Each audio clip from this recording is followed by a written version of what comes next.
This is Talk Business and Politics with Roby Brock. Welcome to the program. I am Roby Brock. We are glad to have you with us. I'm joined by John Brummett, columnist with the Arkansas Democrat-Gazette. Always good to see you, John. And how about those Hogs put up a good fight against Ole Miss? Are you still on the Razorback bandwagon? I'm on the Razorback bandwagon in terms of the offense. I got off the bandwagon in terms of the defense because I'm hard to please. But what a game! And I'll just tell you, as they're driving down the field there at the end, I said to my sister, who was watching the game with us and is a Razorback freak, I said, if they score, they got to go for two. And she just sort of panicked and said, no, no, no. She didn't want it to come down to like one play. She wanted them to play for the overtime. And I was so thrilled to see that they went for it because they're on the road. They're at the 17th ranked team's homecoming, and they needed to make 3 yards to win the game with no time left. Yeah, I'll take that every time. Sorry they didn't make it, but I thought it was the right call. Didn't you? What did you think? Look, I mean, I just like it being competitive. You know, it wasn't a 52-0 rout, which is what we've seen in some recent years. Not against Ole Miss, but against some other teams. So there's some issues. There's some issues. Go ahead. I'm sorry. It's a fun game to watch. So it was. All right. Perhaps not as enjoyable to watch is this last week and a half of the Arkansas legislature. It has been painful at times as there's been debate after debate about procedure and process, more so than even policy. And even the policy debates have been a little bit excruciating at times too. Let's begin with redistricting. We saw the final result. You've written a column about this. Pulaski County split in 3. We knew this was coming. What do you think happens next? There are, first of all, I'm told, and it's understandable, that the National Democratic Party is not going to show any particular interest in any injustice toward Democrats or minorities that might be occurring in Pulaski County because they need to save their resources for places where litigation would save a seat for Democrats or give them a better chance to win a seat. I think you and I would agree if the National Democrats asked us, we could get this undone in court. What do we gain the 2nd district seat? No, we've been down that road, and that wouldn't happen. So I don't think we're going to see any involvement from them. I saw Grant Tennille, the new state chairman, saying the state party is interested in helping whatever happens. There are national groups on the liberal Democratic side, Eric Holder and another one, that do these kinds of things, and that I know they're both looking at it. And the chances are pretty good that one of them will come in here and do a lawsuit about the dilution of African American and Hispanic minority vote, because Pulaski County is having, 2 slivers taken out. One on the east side's going to the 1st, one on the south side's going to the 4th. Both are majority minority when you counting African Americans and Hispanic voters. And not only are you taking those away from the rest of that population in the 2nd district, you're then splitting that population twice. I think there's a lawsuit there, and there's a chance, probably a better than 50-50 chance, that litigation will ensue. And you will also, you see in the 1st district an inclusion, I think, of some Cleveland County voters that are traditionally more white and Republican. So that's, I think, going to add to that argument. I think so. So you just made the argument a little better by having a broader perspective than I brought to the point. Thank you for that. Just adding another layer of fact in there. So we'll see where it goes in court. Yeah. So the session overall also dealt with a lot of COVID-19 related issues, some perhaps germane, some not germane. Do we think we may see litigation as a result of those, assuming that Governor Hutchinson signs them into law, at least at what's his desk? I'm going to be honest with you.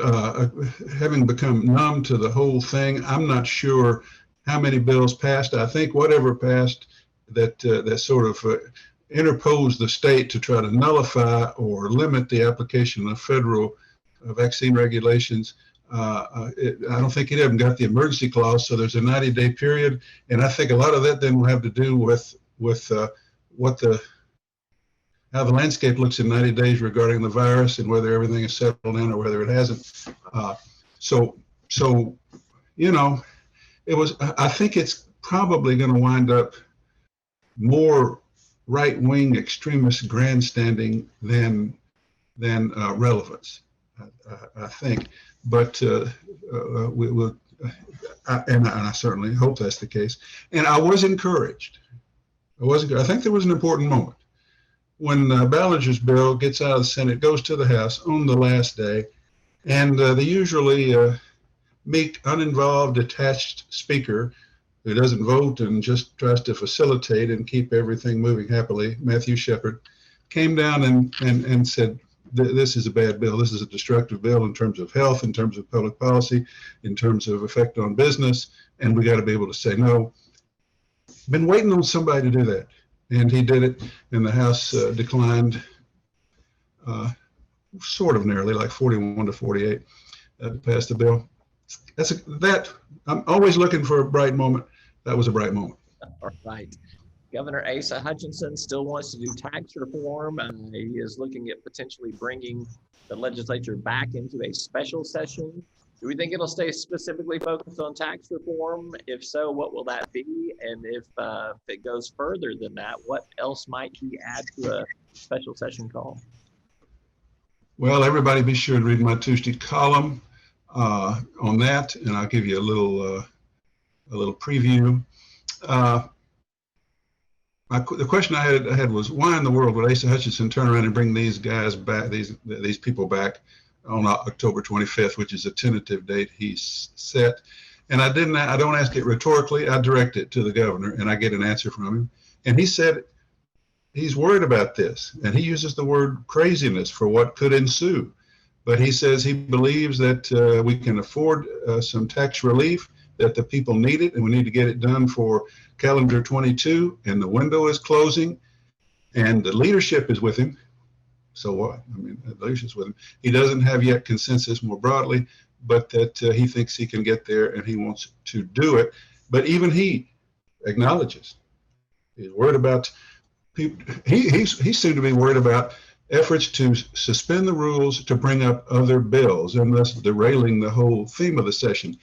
I see possibility for since the issue in the call is state income taxes, any sort of income tax bill or attempted amendment to his bill would be germane.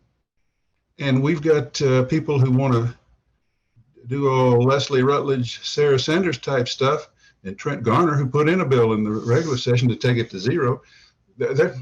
I could see some effort by these extremists who don't number enough to win things. They just scare some of the garden variety Republicans into going along out of fear of being primaried from the right.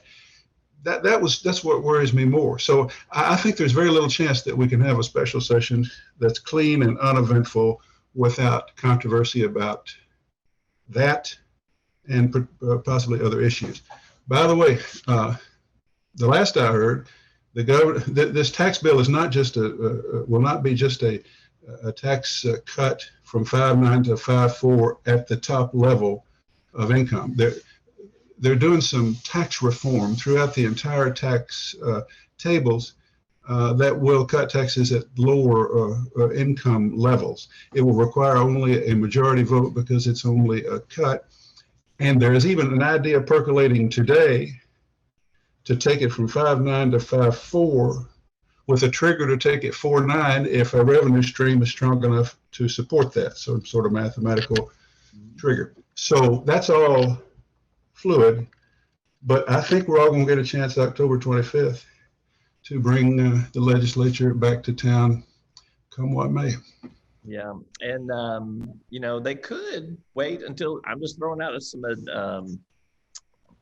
some alternative strategy here. They could wait until the fiscal session next year and still do this after the first of the year, when they would definitely. Could they do it and have the new tax rates apply at the start of January? They you could always make it retro. So, who knows? Well, you know, they don't, he plainly, the governor plainly indicated there is consensus among the leadership, meaning Shepard, Hickey, the chairman of joint budget on both sides, and the revenue and tax chairman. But as we see, those people don't have a great deal of control over what starts to happen spontaneously. And there's not, nobody's claiming a consensus yet, even for 50 votes plus one. So it's not done yet. But I think the governor will probably have a news conference in the next few days and announce these particulars. It'd be interesting to see if this trigger to 4.9 is in there. And better chance than not that we'll do this starting the end of the month. All right, we'll do it all over again. It's Groundhog Day. Why not? Why not? He's John Brummett with the Arkansas Democrat Gazette. Always good to be with you. Good chat, Roby. See you next week. Bye-bye.